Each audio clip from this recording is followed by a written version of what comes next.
Oke guys, balik lagi ya. Sekarang yang pengen gue bahas ini, Dark Playground. Gue terinspirasi dari dia nih, Tim Urban. Dia punya blog, keren sih sampai sekarang gue lihat masih terbit. Ini Wait But Why, new post every sometimes.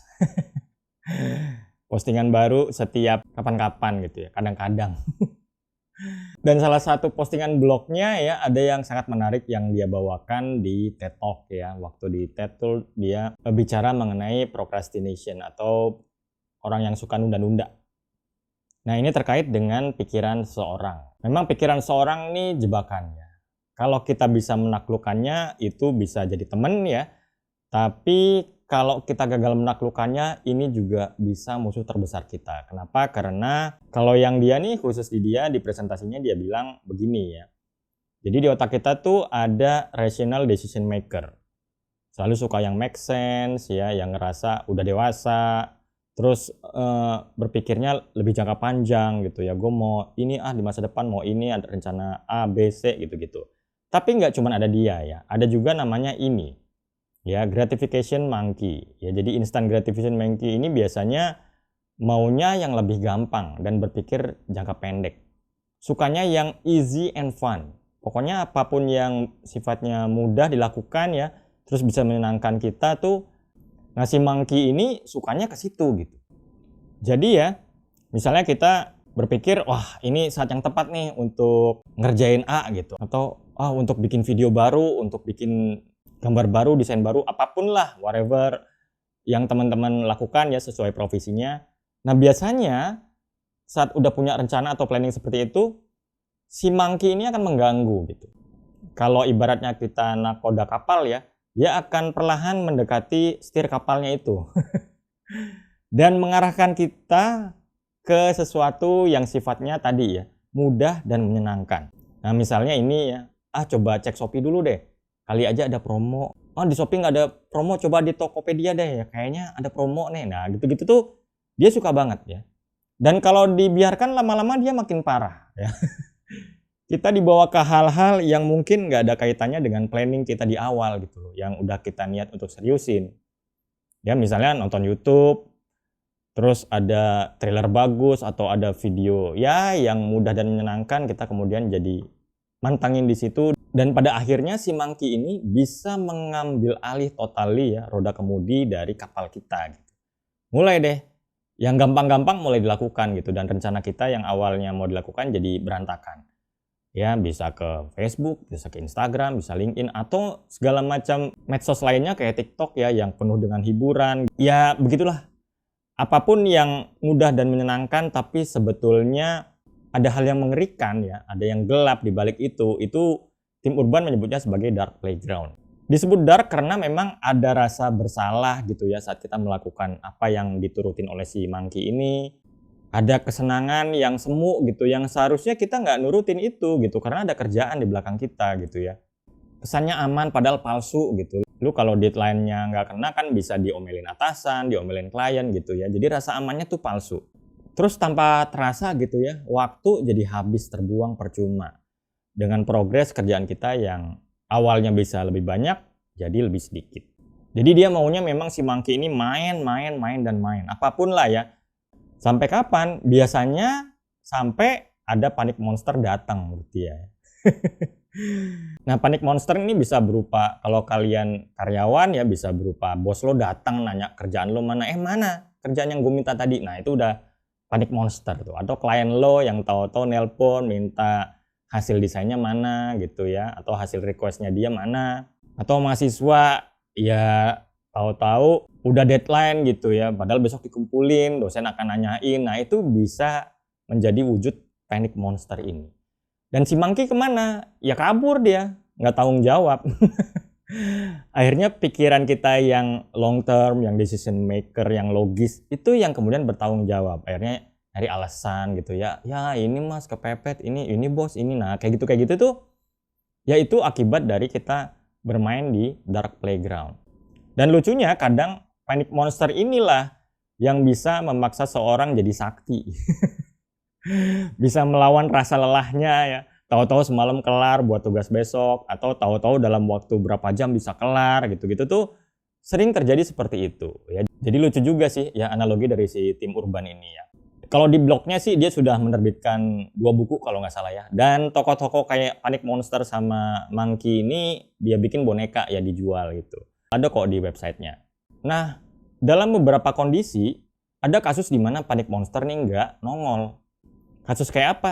Ya kalau misalnya teman-teman tujuannya mengembangkan minat pribadi, mengembangkan hobi, baca buku, target-target seperti itu yang sifatnya pribadi kan nggak ada yang marahin ya kalau lo nggak kerjain, ya nggak sih? Nah, jadi nggak nongol-nongol nih Panic Monster. Jadi buat teman-teman yang memang ada impian besar atau apa yang nggak terkait faktor eksternal ya, tapi kita sendiri yang menetapkan. Nah, itu di saat itu Panic Monster malah kagak nongol-nongol loh, padahal dia penting juga adanya. Jadi bahaya nih dark playground-nya. Bisa orang tuh berkubang di situ terus main-main tanpa sadar gitu. Jadi pelajarannya apa? Lebih baik kita kerja ya kalau ada deadline. Kalau ada deadline yang pasti plak terprogram itu ternyata orang memang bisa lebih baik kerjanya dan lebih produktif. Terus Panic Monster nggak akan muncul kalau nggak ada deadline. Ya tadi saya cerita ya. Jadi kalau punya personal goal nih biasanya lebih berat nih. Kita harus menciptakan Panic Monster sendiri, tapi ntar ya belakangan. Terus penyesalan dan kecemasan jadi muncul.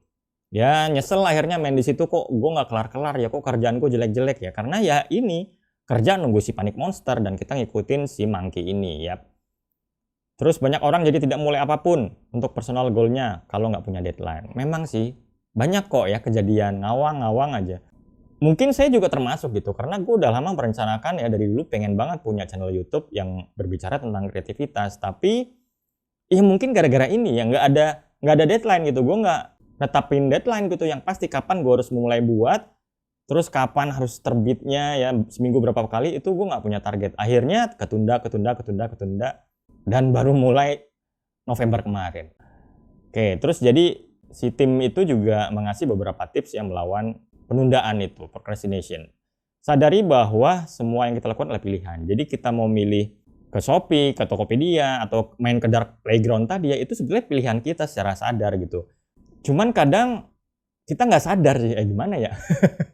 Tapi kalau memang bicara ilmu kesadaran ya, kesadaran tuh sebetulnya banyak orang yang memang hidup dengan nggak sadar gitu. Dia nggak bisa menyadari ada dirinya lagi ngapain gitu. Dia nggak bisa ngeliat dirinya sendiri lagi ngapain. Nah itu sih kalau teman-teman bicara spiritualitas, kesadaran, itu bisa meningkatkan kesadaran sebetulnya. Jadi kita sadar banget gitu, kita lagi ngapain nih, benar-benar menyadari. Sampai pilihan-pilihan yang kita ambil pun kita sadar penuh gitu.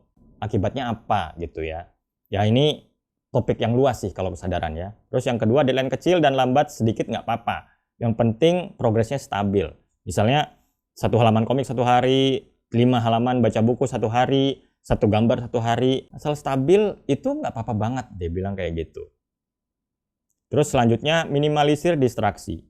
Nah ini distraksi kayak TV dia bilang ya, atau kalau lagi kerja tuh banyak notifikasi atau handphone ya. So apapun yang menurut teman-teman bisa ganggu, ya itu diminimalisir lah. Terus ini ya, ciptakan cara untuk defeat the monkey. Jadi kita harus mengalahkan the monkey sih. Dengan cara apa? Kalau teman-teman niat punya blog atau punya channel YouTube gitu, tulis di bannernya dia bilang. Tulis di bannernya tayang setiap hari Rabu dan Jumat gitu misalnya. Jadi udah mengklaim di depan bahwa lu komit gitu mau nerbitin hari Rabu sama Jumat. Kalau nggak terbit kan kita malu gitu sama audiens kita ya. Nah itu udah terdesak gitu. Akhirnya ada Panic Monster yang bisa nongol gara-gara kata-kata terbit tiap Rabu sama Jumat. Terus ada reminder di meja kerja gitu ya. Ada tulisan bahwa lu bisa memilih secara sadar penuh gitu. Jadi pilihan-pilihan kita mau ngapain tuh di monitor kita misalnya ditempel ya di monitor. Itu mau ngapain juga ada tulisan itu reminder. Awas lu sadar nggak? Nah kayak gitu tuh bisa. Terus yang dia tulis juga ikat kita ya atau kunci kita pada suatu kondisi tertentu yang kita sudah bayar misalnya ikut deposit pada YouTube Premium apalah gitu yang edukasi sifatnya atau teman-teman ikut online course saya beli aja dulu misalnya gitu ya. Nah terus kan lu udah bayar tuh kan mau nggak mau kalau nggak ditonton sayang nih gue harus menyediakan waktu buat nonton online kelasnya Mas Ogi nih karena gue udah bayar. Terus nggak ditonton kan lu rugi gitu ya nggak sih? Jadinya udah keiket tuh, udah kekunci. Misalnya kayak gitu, contoh ya. Ya sekalian promosi nggak apa-apa lah, orang channel gue sendiri ya nggak sih? Nah dengan cara-cara gitu biasanya si monkey bisa dijinakan. Bahkan Ada yang bilang juga sih argumen lain ya, nggak perlu dijinakan tapi kerjasama gitu. Tapi ini tetap harus secara sadar sih. Bahwa, Monkey entar ya, kalau mau seneng bareng-bareng, mau ke Tokopedia, mau ke mana, jalan-jalan, entar abis kerjaan gue kelar. Jadi dia bener-bener pikirannya tuh kalau udah sadar bisa digituin, bisa diajak ngomong ya. Nanti kalau udah kelar kita main bareng. Nah kayak gitu tuh ada juga sih yang berpendapat kayak gitu. Dan ada juga argumen dari si tim ini ya, dia bilang ada tipping point sebetulnya saat kita bekerja. Jadi ada titik di mana momen kita sama sekali lupa dengan si Monkey gitu. Awalnya yang susah emang, tapi begitu udah ada gue baca sih orang setelah 20-25 menit kerja fokus gitu ya, itu udah bisa fokus banget tuh, shoot gitu ya. Jadi akhirnya nggak keganggu sama si Monkey ini lagi. Tapi lagi-lagi memang perlu kesadaran di mana awalnya kita harus mulai secara serius dalam periode waktu tertentu gitu ya. Ya mudah-mudahan kita sama-sama bisa meraktekin inilah supaya produktivitas dan kreativitas kita juga meningkat. Oke, itu aja untuk video kali ini, semoga bisa bermanfaat. Terima kasih.